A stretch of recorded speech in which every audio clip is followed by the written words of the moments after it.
السلام علیکم ورحمۃ اللہ وبرکاتہ نحمدہ ونصلی علی رسولہ الکریم اما بعد اعوذ باللہ من الشیطان الرجیم بسم اللہ الرحمن الرحیم رب اشرح لی صدری ویسر لی امری واحلل عقدۃ من لسانی یفقہوا قولی رب یسر ولا تعسر وتمم بالخیر وبک نستعین آمین یا الہی آمین۔ امید ہے آپ سب لوگ خیر سے ہوں گے۔ اللہ کے فضل سے آج ہم 23واں پارہ سٹارٹ کر رہے ہیں۔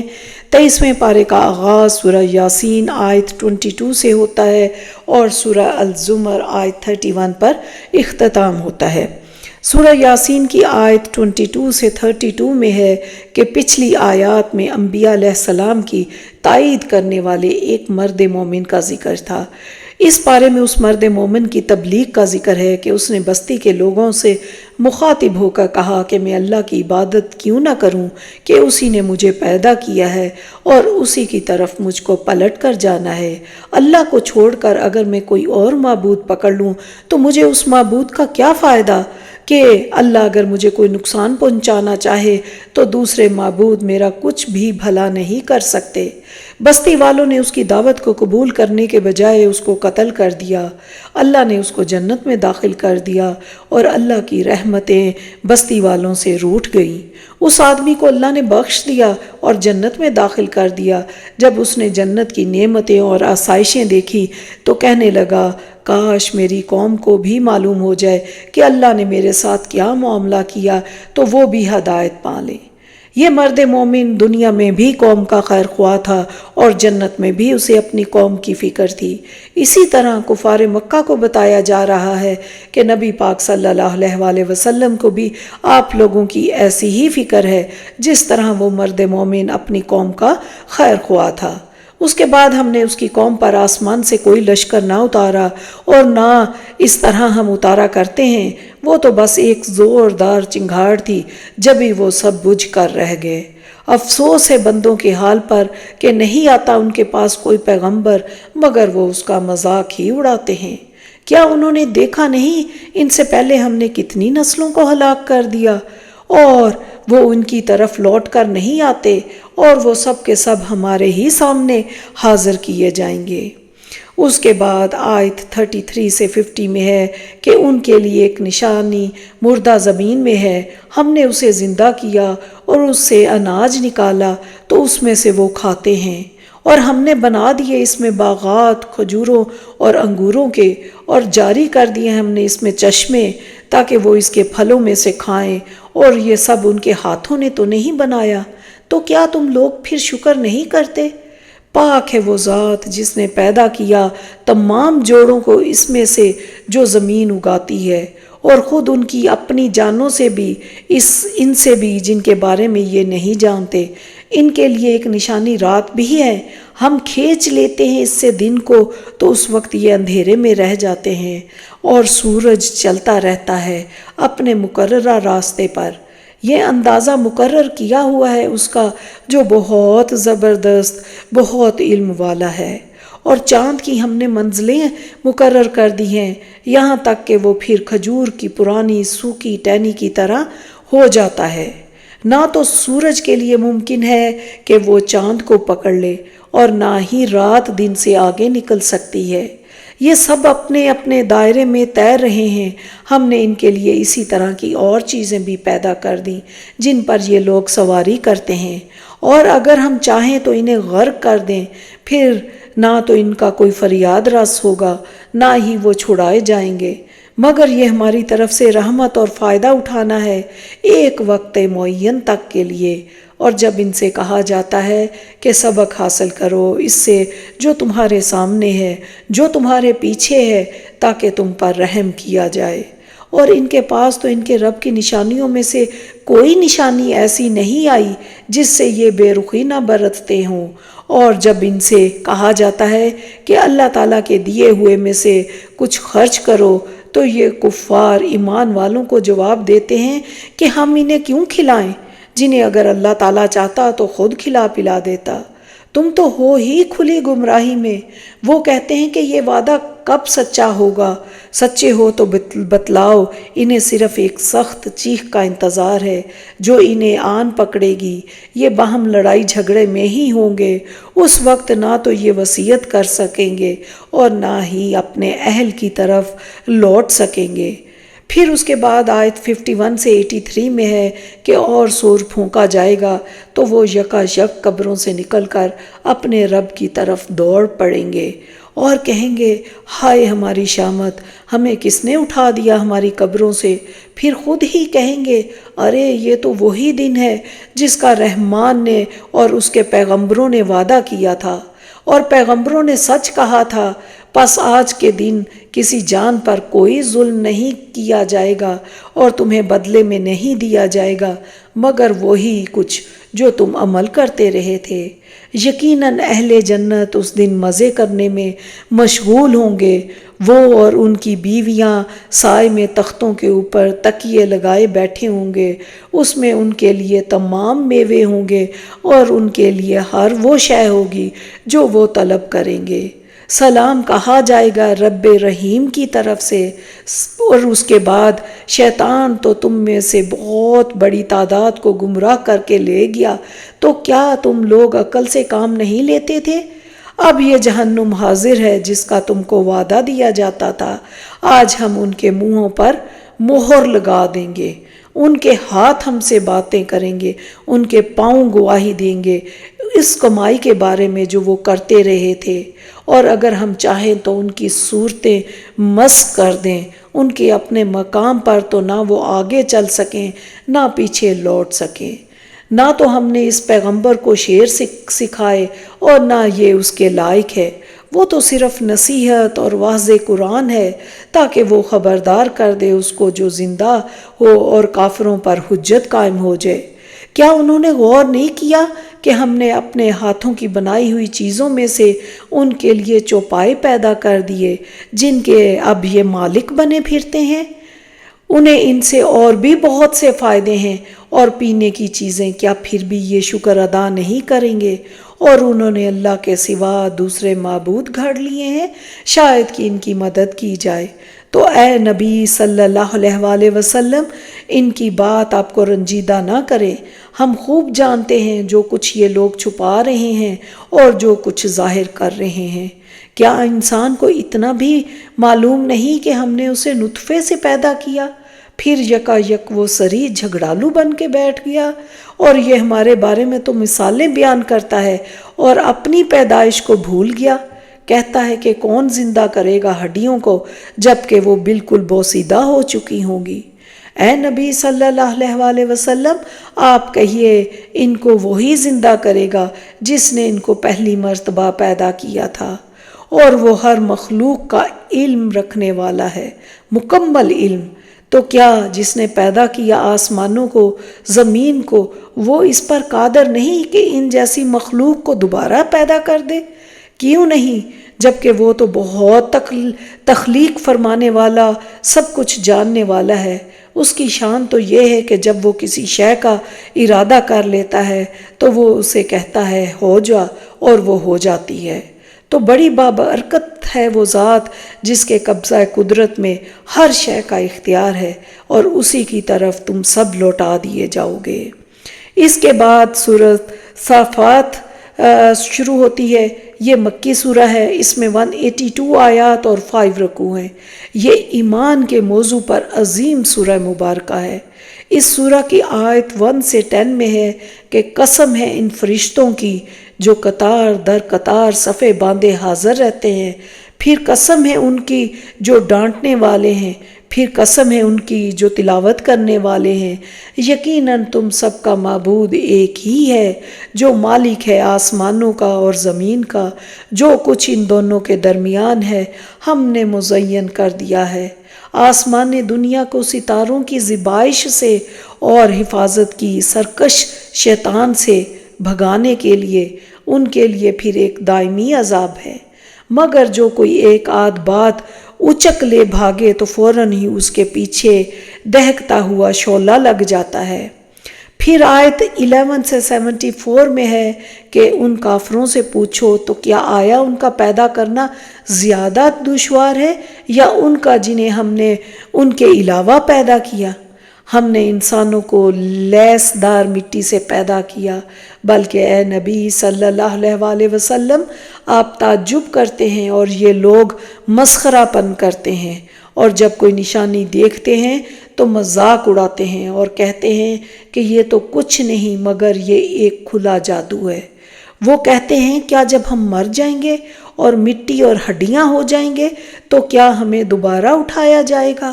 اور کیا پہلے زمانے کے ہمارے آباء و اجداد کو بھی؟ آپ صلی اللہ علیہ وسلم کہیے ہاں تم اٹھائے بھی جاؤ گے اور تم ذلیل بھی کیے جاؤ گے۔ ان لوگوں کو بالکل آخرت پر یقین نہیں تھا، اور پھر جب وہ آئے گی آخرت تب وہ کہیں گے ہائے ہماری شامت، یہ تو بدلے کا دن ہے۔ اس وقت انہیں کہا جائے گا ہاں یہ وہی فیصلے کا دن ہے جس کو تم لوگ جھٹلایا کرتے تھے۔ پھر حکم دیا جائے گا جمع کرو ان سب ظالموں کو اور ان کے ساتھیوں کو بھی، ان سب کو جمع کر کے انہیں دوزخ کی راہ دکھا دو۔ تو اب ثابت ہو گیا ہم پر ہمارے رب کا قول، اب تو ہمیں عذاب کا مزہ چکھنا ہی ہوگا۔ جن کو معبود بنایا ہوا تھا کہیں گے ہم نے تم لوگوں کو گمراہ کیا، ہم خود بھی تو گمراہ تھے، تو اس دن وہ سب کے سب عذاب میں برابر شریک ہوں گے۔ یہ وہ لوگ ہیں کہ جب ان سے کہا جاتا ہے کہ اللہ کے سوا کوئی معبود نہیں تو یہ سرکشی کرتے ہیں، اور تب یہ کہتے تھے کیا ہم اپنے معبودوں کو ایک دیوانے شاعر کی بات پر چھوڑ دیں؟ بلکہ وہ صلی اللہ علیہ وسلم تو حق لے کر آئے، انہوں نے تو تصدیق کی تمام رسولوں کی، تمہیں اسی کا بدلہ دیا جائے گا جو تم کرتے تھے۔ مگر اللہ تعالیٰ کے خالص برگزیدہ بندے، انہی کے لیے مقررہ روزی ہے، ہر طرح کے میوے اور ان کا اکرام کیا جائے گا نعمتوں والی جنت میں۔ وہ تختوں پر ایک دوسرے کے سامنے بیٹھے ہوں گے، ان کے پاس نیچی نظروں بڑی بڑی آنکھوں والی حوریں ہوں گی۔ جنتی ایک دوسرے کی طرف رخ کر کے پوچھیں گے، ان میں سے ایک کہنے والا کہے گا میرا ایک ساتھی تھا جو مجھ سے کہا کرتا تھا کیا تو قیامت کے آنے کا یقین کرنے والوں میں سے ہے؟ پھر کوئی دوسرا کہنے والا کہے گا کیا اب تم اسے جھانک کر دیکھنا چاہو گے؟ تو وہ جھانکے گا اور اسے دیکھے گا دوزخ کے عین درمیان۔ اللہ اکبر!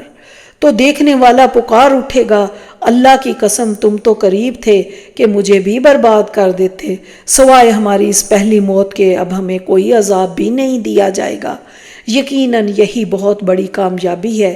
بھلا مہمانی کے طور پر یہ بہتر ہے یا زقوم کا درخت؟ ہم نے اس درخت کو فتنہ بنا دیا ظالموں کے لیے۔ وہ ایک درخت ہے جو جہنم کی تہ میں سے نکلے گا، جس کے خوشے شیطان کے سروں جیسے ہوں گے۔ جہنمی اسی درخت سے کھائیں گے اور اسی سے پیٹ بھریں گے۔ اللہ اکبر! پھر 75 سے 148 میں ہے کہ ہمیں پکارا تھا نوح نے تو ہم کیا ہی اچھے دعا کرنے والے ہیں، اور ہم نے نجات دی اس کو اور اس کے گھر والوں کو بڑی مصیبت نے، اور ہم نے اس کا ذکر خیر پچھلوں میں باقی رکھا۔ نوح علیہ السلام پر تمام جہانوں میں سلام ہو، یقیناً وہ ہمارے مومن بندوں میں سے تھا، اور اسی کی جماعت میں سے حضرت ابراہیم بھی تھے۔ اور اس نے اپنے والد اور اپنی قوم سے کہا کہ تم لوگ کن چیزوں کو پوجتے ہو؟ کیا تم لوگ اللہ کے سوا خود ساختہ معبودوں کو پوجتے ہو؟ پھر وہ چپکے سے ان کے معبودوں میں جا گھسا اور کہنے لگا تم کھاتے کیوں نہیں ہو؟ پھر وہ پل پڑا ان پر ضرب لگاتے ہوئے دائیں ہاتھ سے، تو وہ بت پرست اس کی طرف آئے دوڑتے ہوئے۔ اس نے کہا کیا تم انہیں پوجتے ہو جنہیں تم خود تراشتے ہو؟ انہوں نے کہا اس کے لیے ایک عمارت بناؤ، یعنی کہ حضرت ابراہیم کے لیے، پھر اس کو دہکتی ہوئی آگ میں جھونک دو۔ حضرت ابراہیم نے دعا کی اے پروردگار مجھے ایک صالح بیٹا عطا فرما، تو ہم نے اسے بشارت دی ایک حلیم الطبع لڑکے کی۔ پھر جب وہ پہنچا اس کے ساتھ بھاگ دوڑ کرنے کی عمر کو، اس نے کہا اے میرے بیٹے میں دیکھ رہا ہوں خواب میں کہ میں تمہیں ذبح کر رہا ہوں، تو دیکھو تمہاری کیا رائے ہے؟ اس نے کہا ابا جان آپ کر گزریے جس کا آپ کو حکم ہو رہا ہے، اللہ نے چاہا تو آپ مجھے صبر کرنے والوں میں پائیں گے۔ پھر جب دونوں نے فرما برداری کی روش اختیار کر لی اور ابراہیم نے حضرت اسماعیل کو پیشانی کے بل لٹا دیا تو ہم نے آواز دی، اے ابراہیم، تم نے خواب سچ کر دکھایا، یقیناً ہم اسی طرح بدلہ دیتے ہیں محسنین کو، اور ہم نے ایک بڑا ذبیحہ اس کے فدیے میں دے دیا۔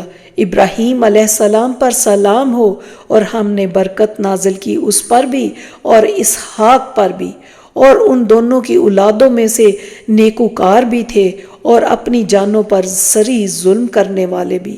اور ہم نے موسیٰ اور ہارون پر بھی احسان فرمایا اور ان کی مدد کی تو وہی غالب رہے۔ موسیٰ اور ہارون علیہ السلام پر بھی سلام ہو، یقیناً ہم ایسا ہی بدلہ دیا کرتے ہیں محسنین کو۔ اور یقیناً الیاس بھی رسولوں میں سے تھا، ہم نے حضرت الیاس علیہ السلام کا ذکر خیر پچھلوں میں بھی باقی رکھا، سلام ہو الیاس پر۔ اور یقیناً حضرت لوط بھی رسولوں میں سے تھا، جب ہم نے نجات دی اس کو اور اس کے گھر والوں کو سب کو، سوائے ایک بڑھیا کے، یعنی جو حضرت لوط کی بیوی تھی جو پیچھے رہ جانے والوں میں تھی۔ اور تم تو صبح ہونے پر ان کی بستیوں کے پاس سے گزرتے ہو، کیا تم پھر بھی نہیں سمجھتے؟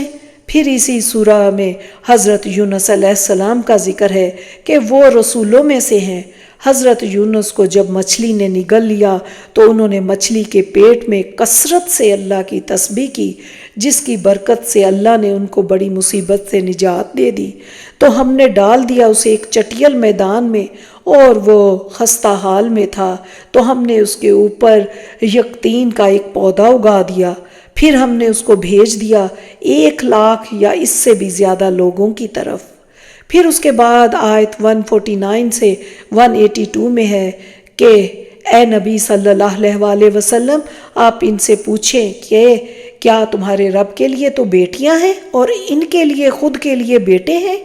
خبردار، یقیناً یہ لوگ خوب جھوٹ گھڑ کر کہتے ہیں اللہ کے اولاد ہوئی، اور یقیناً یہ جھوٹے ہیں، اور ان لوگوں نے تو اللہ کے اور جنات کے درمیان بھی قرابت داری ٹھہرا دی، حالانکہ خود جنات کو معلوم ہے وہ اس عقیدہ کے لوگ عذاب کے سامنے پیش کیے جائیں گے۔ اللہ پاک ہے ان باتوں سے جو یہ لوگ بنا رہے ہیں۔ یقین مانو کہ تم سب اور تمہارے معبودان باطل، فرشتوں کا قول ہے کہ ہم میں سے تو ہر ایک کی جگہ مقرر ہے، ہم تو سب کے سب صفے باندھے کھڑے ہیں اور اس کی تسبیح بیان کر رہے ہیں۔ پاک ہے آپ صلی اللہ علیہ وسلم کا رب، عزت اور اقتدار کا مالک، ان تمام باتوں سے جو یہ لوگ بنا رہے ہیں، اور سلام ہو تمام رسولوں پر، اور کل حمد اور تمام شکر اللہ ہی کے لیے ہے جو تمام جہانوں کا رب ہے۔ اس کے بعد سورہ صاد ہے، یہ مکی سورہ ہے، اس میں 88 آیات اور 5 رکوع ہیں۔ یہ سورہ تزکیہ نفس کے لیے بہت پیاری سورہ ہے۔ اس کی آیت 1 سے 29 میں ہے کہ اس سورہ کا آغاز ہوتا ہے، قسم ہے اس قرآن کی جو نصیحت والا ہے، بلکہ کفار غرور اور مخالفت میں پڑے ہوئے ہیں، کتنی ہی قوموں کو ہم نے ان سے پہلے ہلاک کیا تو عذاب الہی کے وقت وہ لگے چیخنے چلانے، حالانکہ تب چھٹکارے کا وقت نہیں رہا تھا۔ پھر اس میں اللہ نے مشرکوں کے حضرت محمد صلی اللہ علیہ وسلم کی دعوت پر اعتراض کا ذکر کیا ہے کہ انہوں نے الہ واحد کی عبادت کا درس دیا اور باقی تمام معبودوں کی نفی کرتے ہیں۔ کفار کو اس پر اعتراض تھا اور وہ کہتے تھے کہ یہ تو جادوگر اور جھوٹا ہے کہ ایک اللہ کیسے تمام کام کر سکتا ہے۔ اللہ فرماتے ہیں یہ اعتراض انہوں نے کیسے گھڑ لیا؟ کیا ان پر وحی آئی تھی یا انہوں نے آسمان کی جانب سیڑھی لگا لی ہے؟ کفار کی اس جاہلانہ سوچ کا جواب دینے کے بعد سابقہ قوموں کے مشرکین اور متکبر لوگوں کے انجام کا ذکر کیا۔ میرے ذکر کے معاملے میں شک میں پڑ گئے، بلکہ ابھی تک انہوں نے میرے عذاب کا مزہ نہیں چکھا۔ کیا ان کے اختیار میں ہے آپ کے رب کی رحمت کے خزانے جو بہت زبردست، بہت عطا کرنے والا ہے؟ ان سے پہلے جھٹلایا تھا قوم نوح نے، قوم عاد اور میخوں والے فرعون نے، اور قوم سمود، قوم لوط اور بن والوں نے یعنی قوم شعیب نے۔ یہ ہیں وہ ہلاک کرنے والے لشکر، ان سب نے ہی رسولوں کی تکذیب کی، رسولوں کو جھٹلایا تو وہ میری سزا کے مستحق ہو گئے۔ حضرت داؤد کی حکمت اور قوت بیان کا ذکر آیا ہے۔ اللہ نے انہیں شان و شوکت دی۔ ان کی حمد باری تعالیٰ کے ترانے اتنے مؤثر اور دل سوز تھے کہ پہاڑ بھی وجد میں آ جاتے اور اڑتے ہوئے پرندے بھی ان کے ساتھ حمد میں شریک ہو جاتے۔ بے شک اللہ سے جڑنے والوں کا انعام نہایت شاندار ہوتا ہے۔ اور کیا آپ کے پاس خبر آئی جھگڑنے والوں کی، جب وہ دیوار پھلانگ کر محراب میں داخل ہو گئے؟ جب وہ حضرت داؤد کے پاس آئے تو وہ ان سے ڈرا۔ انہوں نے کہا آپ ڈرے نہیں، ہم دو مخالف فریق ہیں، ہم میں سے ایک نے دوسرے پر زیادتی کی ہے، تو آپ ہمارے درمیان حق کے ساتھ فیصلہ کر دیجئے۔ آپ اسے ٹالیے نہیں اور سیدھی راہ کی طرف ہماری رہنمائی کیجئے۔ یہ میرا بھائی ہے، اس کے پاس 99 دمبیاں ہیں اور میری ایک ہی دمبی ہے، اب یہ کہتا ہے کہ وہ بھی میرے حوالے کر دو، اور گفتگو میں اس نے مجھے دبا لیا ہے۔ حضرت داؤد نے فرمایا اس کا اپنی دمبیوں کے ساتھ تیری ایک دمبی ملا لینے کا سوال بے شک تیرے اوپر ایک ظلم ہے۔ اکثر حصہ دار اور شریک ایسے ہی ہوتے ہیں کہ ایک دوسرے پر ظلم کرتے ہیں، سوائے ان کے جو ایمان لائے اور جنہوں نے نیک عمل کیے، اور ایسے لوگ بہت کم ہوتے ہیں۔ حضرت داؤد علیہ السلام سمجھ گئے کہ ہم نے انہیں آزمایا ہے، پھر تو اپنے رب سے استغفار کرنے لگے اور عاجزی کرتے ہوئے گر پڑے اور پوری طرح رجوع کیا تو ہم نے اسے معاف کر دیا، اور یقیناً ہمارے پاس اس کے لیے مقام قرب اور اچھا انجام ہے۔ ہم نے کہا اے داؤد، ہم نے تمہیں زمین میں خلیفہ بنایا ہے، لہٰذا تم لوگوں کے درمیان حق کے ساتھ فیصلے کرو، اور دیکھو اپنی خواہش کی پیروی نہ کرنا کہ وہ تمہیں اللہ کی راہ سے بھٹکا دے گی۔ پھر آیت 30 سے 61 میں ہے کہ حضرت سلیمان جو حضرت داؤد کے بیٹے اور جانشین تھے، ان کی اللہ سے دعا کا بھی ذکر آیا۔ انہوں نے اپنے پروردگار سے بخشش کی اور ایسی حکومت کی دعا مانگی جو ان کے بعد کسی دوسرے کو نصیب نہ ہو، اور یقیناً تو ہی عطا فرمانے والا ہے۔ یہ دعا قبول فرمائی گئی اور حضرت سلیمان کو ایسی سلطنت عطا ہوئی جس میں جانوروں اور جنات اور ہواؤں کو آپ کے تابع فرما دیا گیا تھا۔ اللہ نے آپ پر بہت زیادہ انعامات کیے، لیکن آپ اس تمام انعام و اکرام کے باوجود رب کی بندگی میں ہی مشغول رہے اور اپنی توانائیوں کو اللہ کی توحید کی نشر و اشاعت کے لیے لگاتے رہے، اور جب بھی کبھی آپ کے علم میں یہ بات آئی کہ کہیں اللہ کی ذات کے ساتھ شرک ہو رہا ہے تو آپ اس مقام تک رسائی حاصل کرتے اور لوگوں کو توحید کی دعوت دیتے۔ بلا شبہ اللہ کے نزدیک حضرت سلیمان کا مقام و مرتبہ انتہائی بلند تھا۔ اس صورت میں حضرت ایوب کی بیماری اور شفا کا بھی ذکر آیا ہے۔ حضرت ایوب طویل عرصہ بیمار رہے اور اس بیماری نے آپ کو بے بس کر دیا۔ آپ نے دعا مانگی کہ اے پروردگار، شیطان مجھے تکلیف دے رہا ہے، آپ مجھ پر رحم فرمائے۔ بے شک آپ سب سے زیادہ رحم کرنے والے ہیں۔ اللہ نے ان کی تمام تکلیفوں کو دور فرما دیا اور کہا کہ اپنا پاؤں مارو، یہ نہانے کا ٹھنڈا اور پینے کا پانی ہے۔ ہم نے اسے اس کے اہل و عیال بھی عطا کر دیے اور ان کے ساتھ ویسے ہی اہل و عیال مزید بھی دیے۔ یہ سب ہماری طرف سے رحمت کا مظہر تھا اور یاد دہانی تھی ہوش مند لوگوں کے لیے۔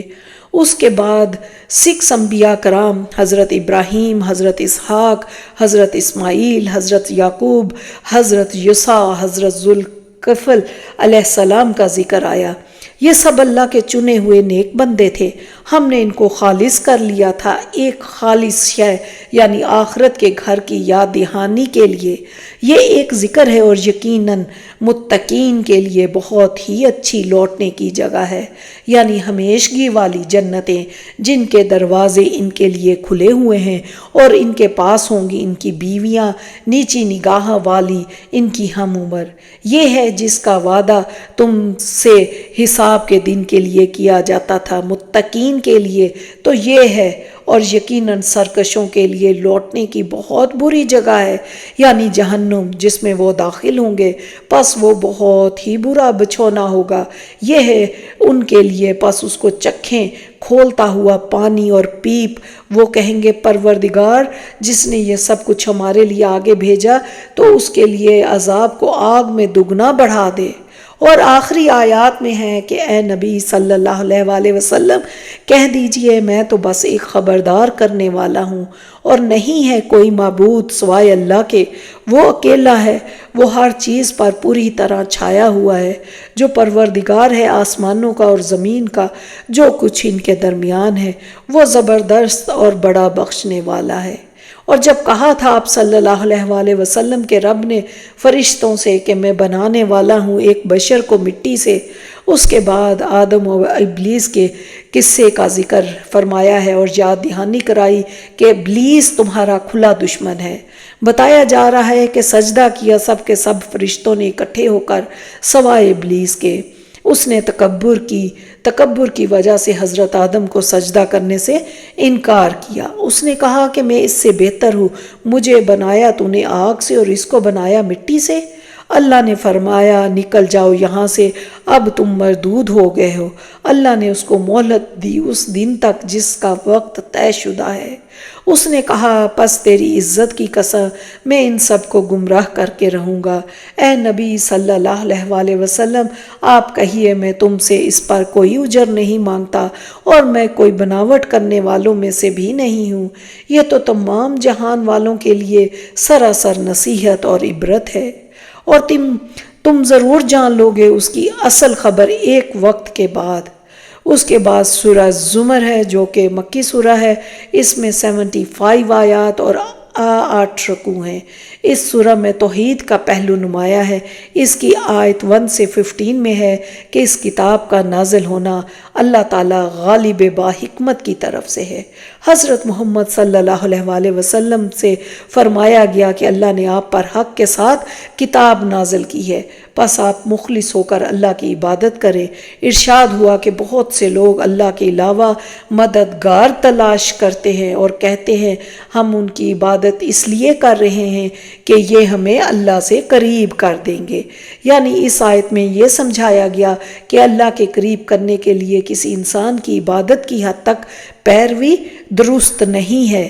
اگر اللہ کا واقعی ارادہ ہوتا کہ کسی کو اولاد بنائے تو وہ چن لیتا اپنی مخلوق میں سے جسے چاہتا، لیکن وہ پاک ہے، وہ اللہ ہے، وہ اکیلا ہے، وہ کل کائنات پر چھایا ہوا ہے۔ اس نے پیدا کیا ہے آسمانوں اور زمین کو حق کے ساتھ۔ وہ رات کو لپیٹ دیتا ہے دن پر اور دن کو لپیٹ دیتا ہے رات پر۔ اس نے مسخر کر دیا ہے سورج اور چاند کو، یہ سب کے سب چل رہے ہیں ایک وقت معین تک کے لیے۔ آگاہ ہو جو وہ زبردست ہے، بہت بخشنے والا ہے۔ اس نے پیدا کیا تمہیں ایک جان سے، پھر اسی جان سے اس کا جوڑا بنایا اور تمہارے لیے مویشیوں میں سے 8 جوڑے اتار دیے۔ وہ پیدا کرتا ہے تمہیں تمہارے ماؤں کے پیٹوں سے ایک بناوٹ کے بعد دوسری بناوٹ پر بناتا ہے 3 اندھیروں کے اندر۔ وہ ہے اللہ تمہارا رب، اسی کی بادشاہی ہے، اس کے سوا کوئی معبود نہیں۔ جو لوگ کفر کرتے ہیں اور یہ وہ لوگ ہیں جن کو آگ کا عذاب سہنا ہوگا، ان کے مقابلے میں جنتیوں کو ایسے گھر ملنے والے ہیں جن کے نیچے نہریں بہتی ہوں گی۔ یہ اللہ کا وعدہ ہے اور اللہ اپنے وعدوں کے خلاف نہیں کرتا۔ اور جب انسان کو کوئی تکلیف پہنچتی ہے تو وہ اپنے رب کو پکارتا ہے اس کی طرف رجوع کرتے ہوئے، پھر جب وہ عطا کر دیتا ہے اسے کوئی نعمت اپنی طرف سے تو وہ جس چیز کے لیے پہلے اس کے حضور دعائیں کر رہا تھا سب بھول جاتا ہے۔ اے نبی صلی اللہ علیہ وآلہ وسلم آپ کہہ دیجئے مجھے تو حکم ہوا ہے کہ میں بندگی کروں اللہ کی اس کے لیے اپنی اطاعت کو خالص کرتے ہوئے، اور مجھے حکم ہوا ہے کہ سب سے پہلے فرما بردار میں خود بنوں، تو تم جس کو چاہو پوجو اور اس کے سوا آپ صلی اللہ علیہ وآلہ وسلم کہہ دیجئے کہ اصل میں خسارے میں رہنے والے وہی لوگ ہوں گے جنہوں نے اپنے آپ کو اور اپنے اہل و عیال کو خسارے میں ڈالا۔ قیامت کے دن آگاہ ہو جاؤ، یہی تو کھلا خسارہ ہے۔ پھر اس کے بعد آیت 16 سے 31 میں ہے کہ ان کے لیے ان کے اوپر سے بھی آگ کے بادل ہوں گے تہ بتہ، اور نیچے سے بھی آگ ہوگی تہ بتہ۔ اے میرے بندو، پس تم مجھ سے ڈرو، اور وہ لوگ جنہوں نے طاغوت سے کنارہ کشی کر لی، اس طرح کہ اس کی بندگی نہ کی، انہوں نے رجوع کر لیا اللہ کی طرف، ان کے لیے بشارت ہے۔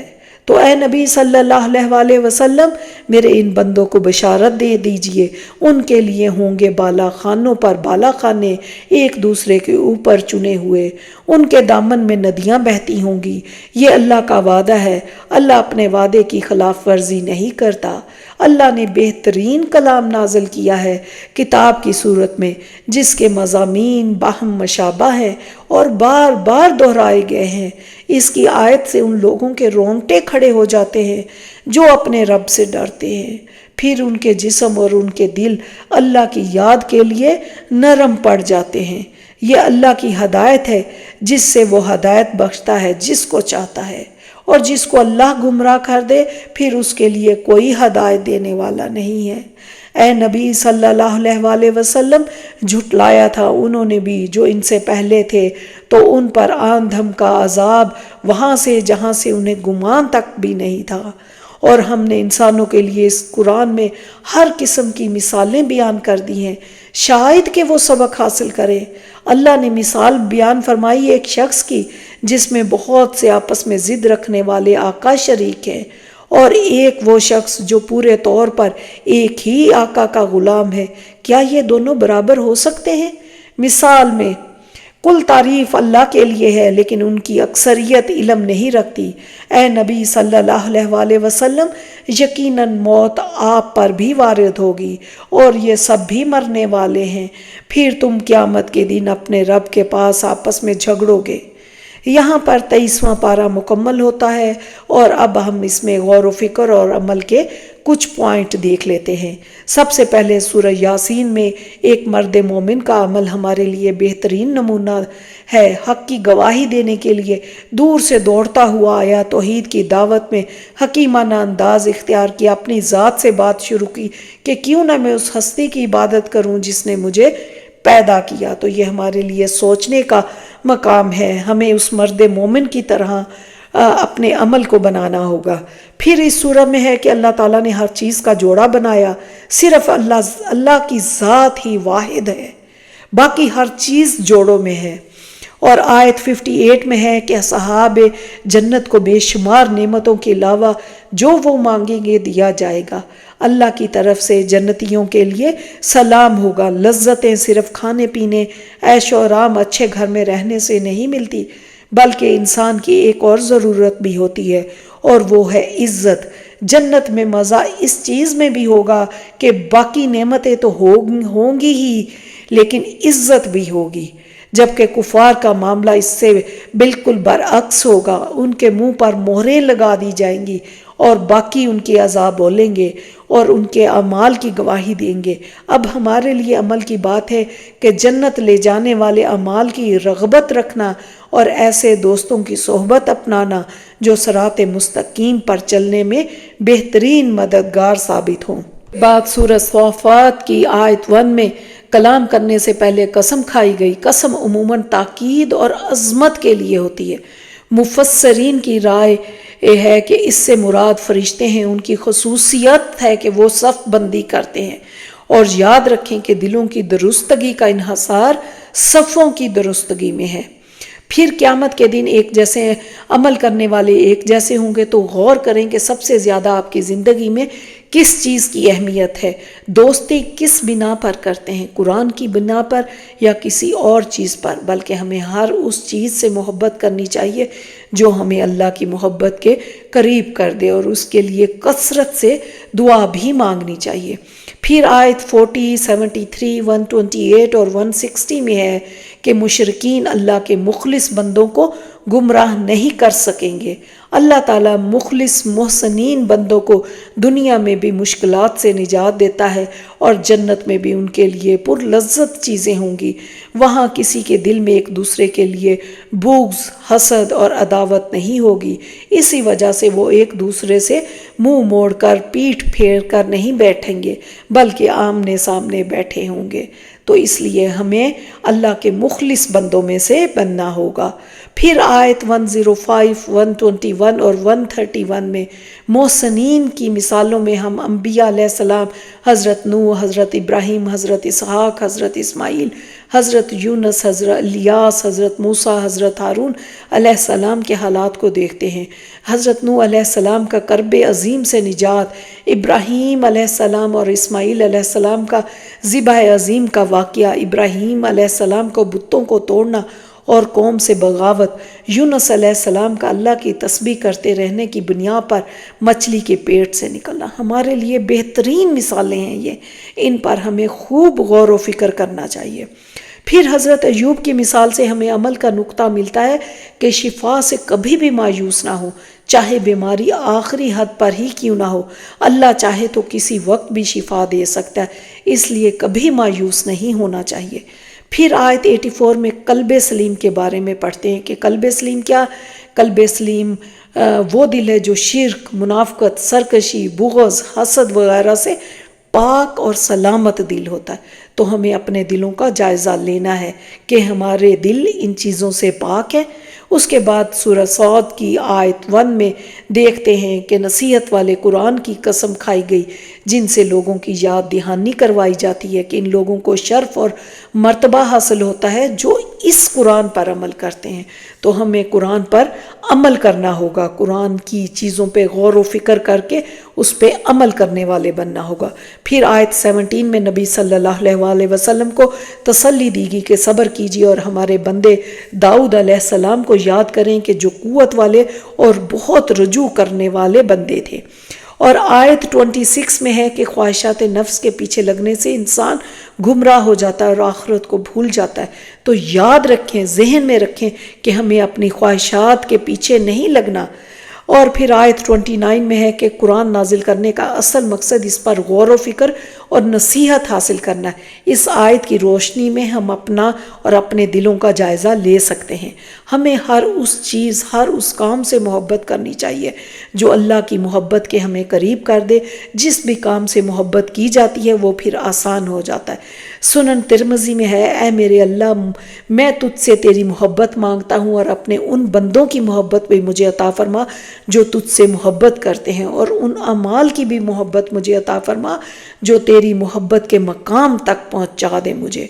اور پھر آیت 87 میں ہے کہ یہ قرآن تو تمام جہان والوں کے لیے سراسر نصیحت ہے، تو ہمیں اس قرآن سے نصیحت حاصل کرنی ہے۔ سورہ زمر کی آیت 1 میں ہے کہ اس کتاب کا نازل کرنا اللہ العزیز الحکیم کی طرف سے ہے، یعنی یہ کتاب کسی انسان کی لکھی ہوئی نہیں ہے، یہ ایک بہت بابرکت اور ہدایت کی کتاب ہے۔ آیت 2 میں ہے کہ دین کو، اپنی عبادت کو صرف اللہ ہی کے لیے خالص کیا جائے۔ آیت 10 میں ہے کہ اگر تم شکر کرو تو اسے وہ تمہارے لیے پسند کرتا ہے، تو پھر آخر ہم کیوں نہ وہ کام کریں جو اللہ کو پسند ہے، اور جس کا سینہ اسلام کے لیے کھول دیا گیا ہے وہ اپنے رب کی طرف سے نور پر ہے۔ دلوں کی سختی اللہ کی طرف سے ایک سزا ہے، تو ہمیں اپنے دلوں کا جائزہ لینا ہے کہ کہیں ہمارے دل سخت تو نہیں ہو گئے۔ آیت 23 میں احسن الحدیث سے مراد کلام اللہ ہے کہ اللہ نے احسن کلام اتارا ہے۔ آخرت میں یاد رکھیں کہ مال اور دولت بذات خود اچھی بری چیز نہیں، مال کو ہمارے دین میں خیر کہا گیا ہے۔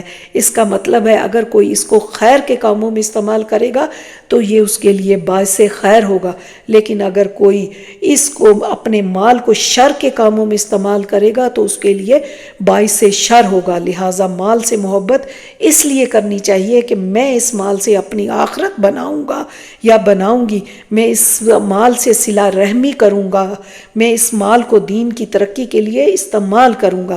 مال کو نیکی کی جگہوں پر خرچ کرنے کی نیت درجات کی بلندی کا باعث بن سکتی ہے، اور ہمارا مادی چیزوں سے محبت کا یہی مقصد ہونا چاہیے۔ اللہ پاک ہمیں قرآن پڑھنے، سمجھنے اور اس پر عمل کرنے کی توفیق عطا فرمائے۔ ربنا تقبل منا انک انت السمیع العلیم وتب علینا انک انت التواب الرحیم۔ السلام علیکم ورحمۃ اللہ وبرکاتہ۔